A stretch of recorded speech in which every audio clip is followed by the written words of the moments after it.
So I want to take a moment with you all to talk about pain, because pain is a very important thing that we have in our bodies, all right? Pain, yes, it hurts. It can be uncomfortable, and pain can manifest in so many different ways. Things can be hot. Things can be too cold. You can have sharp pain, dull pain, achy pain, throbbing pain. There are so many different ways that we all experience pain, and subjectively, from person to person, we'll all experience it a little bit differently. Pain can be something that just feels like a nagging thing. Okay? Pain can be something that's very sharp and actually causes us to stop what we're doing. Pain can make it so it feels like our joints buckle. So pain has this immense power and what feels like this immense authority to actually change the way we move and act. Okay? And sometimes that pain, we feel like when it happens, that there's damage happening. But I want to let you in on a little secret, and that is that pain is not the active injury happening. Pain is actually a signal. It's a signal that is a link between our brain and all the nerves that are woven in and around throughout our body that are in constant communication, basically telling our brain, both our subconscious self and our conscious self, what's going on, what's the state of us at the moment.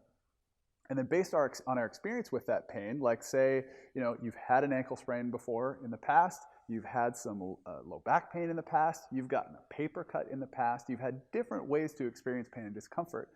And based on that history with it, you have knowledge that you are working off of, that your body's working off of to tell you, is this something we need to be worried about? And if so, maybe that'll cause a spasm, or maybe you'll just be able to say, it's nothing, if I keep going, it'll feel better. Okay. So the key anytime we're experiencing pain is to be listening to that pain, to be understanding the pain, okay, and to not necessarily look at it with fear, but to look at it as another piece of information that we're using in the grand scheme of our rehabilitation process on how we're going to feel better in the long term. And it's always good when thinking of that and acknowledging that to also remember that pain can sometimes be a signal that good things are happening. Let's say, for example, you're out in the cold, on a very cold day, maybe you've been throwing some snowballs, or maybe it's one of those cold Sundays and you're washing the car for the week, and the fingers freeze. And as they slowly warm up and come back to life, it hurts, right? Well, what's happening there is that's not damage happening, that is healing happening.